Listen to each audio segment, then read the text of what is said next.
시청자 여러분 안녕하십니까. 오늘도 북한 내부의 현장에서 북한 내부를 취재한 중요한 내용들 여러분께 말씀해 올리겠습니다. 최근 한 일주일간 북한과 중국 또 한국을 이어지는 휴대전화 통화가 갑자기 전면 중단됐습니다.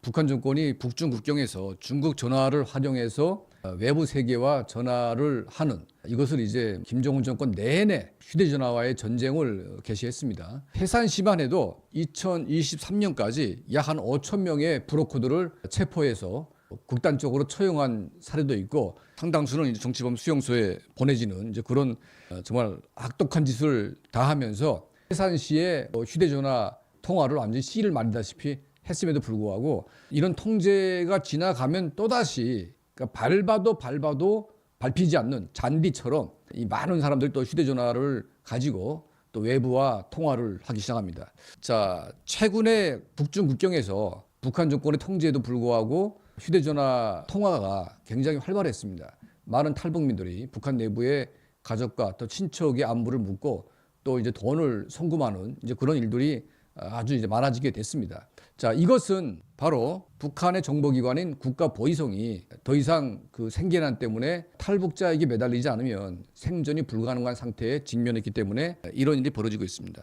자, 지금 살아남은 브로커들은 전부 다 아주 머리가 비상하고 힘이 있고 또 국가보위성에 상당한 인맥을 가진 그러니까 국가보위성이 뒤를 봐주는 자, 이런 브로커들만 살아남았습니다.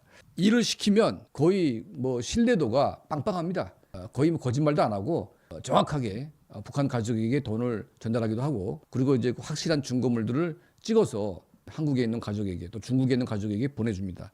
자, 국가보위성이 왜 이렇게 탈북자 돈벌이에 전념을 다해서 여기에 매달릴 수밖에 없냐? 이것은 국가보위성 전체의 생활고가 직면했기 때문입니다. 국가보위성 웬만한 간부들 월급이 뭐 5천 원에서 1만 원 그 사이 합니다. 여러분도 우리 보도했다시피 1달러에 15,000원까지 상승했습니다. 국가보위성 한 달 월급이 0.5달러 수준도 안 되는 그런 지경에 빠졌고 또 이제 식량 공급 외에 기타 생활 필수품들은 전부 다 시장화된 가격으로 구입을 해야 되는데 월급 가지고는 아무리 국가보위성 요원들이라고 해도 탕진할 수 없습니다. 자, 그러다 보니까 국가보위성 전체가 생활을 하려면 뇌물로 생존을 할 수밖에 없습니다. 그런데 북한 전체가 지금 경제난이 완전히 지금 정점에 이르면서 북한 내부의 사람들에게는 뇌물을 받고 싶어도 받을 수 있는 그런 돈도 없고 쌀도 없고 아무것도 없습니다.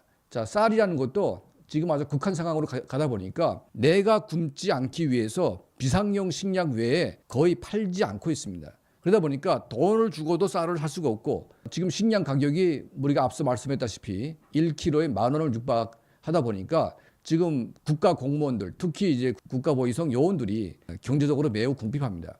자, 이들이 주로 현금을 챙기던 것은 경제 활동이 활발할 때 이들에게서 눈을 감아주고 불법을 용인해주면서 푼돈을 챙기는 이제 그런 방식이었습니다. 뭐 밀매를 하거나 밀수를 하거나 그리고 이제 중국과 교류하거나 또 이제 중국에 방문하거나 뭐 이런 여러 가지 중국과 관련된 또 러시아와 관련된 이런 일들이 많아지면 국가보위성 요원들에게도 여러 가지 뇌물들이 생길 수가 있는데 지금 아시다시피 주요 돈벌이 지역인 중국과의 교류가 전면 중단됐고 밀수도 거의 지금 하지 못하고 있습니다.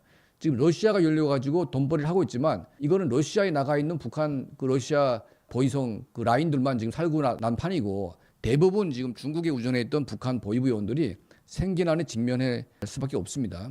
자, 그러다 보니까 유일하게 돈이 나올 수 있는 구멍이 어디냐? 바로 탈북해 있는 가족들. 그들로부터 송금을 받아서 이거를 이제 40대 60으로 나누든지 아니면 50대 50으로 나누든지 해가지고 이 송금 비용을 받아야만 생존할 수 있는 그런 지경에 이르는 겁니다.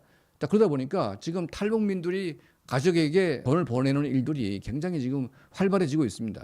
그리고 여기 한국에 있는 가족들은 송금 수수료가 무려 40% 반에 육박합니다. 그러니까 반을 떼우는 한이 있더라도 그 가족에게 돈만 정확히 지어준다면 정말 여기 대한민국에서 굶어도 내가 힘들어도 북한에 있는 가족에게는 보내겠다 이런 마음들을 가진 분들이 대부분 탈북자들의 그런 심정입니다. 자, 그래서 한국에 와 있는 탈북자가 한 34,000명, 지금 중국에 나가 있는 탈북자가 5만에서 10만으로 본다면 적어도 한 15만에서 20만 정도가 해외에 나가 있고 이들은 북한 내부의 가족들에게 자기 자식이나 또 자기 부모나 또 형제에게 돈을 벌어가지고 조금이라도 도와주려고 지금 최선을 다할 수밖에 없습니다. 왜냐하면 북한이란 나라 안에서는 아무리 발버둥 쳐봐도 일반 서민들이 먹고 살기가 매우 힘들기 때문에 자그마한 외화가 그들 가족에게 손에 쥐어주게 되면 그 가족은 죽지 않고 살 수가 있습니다.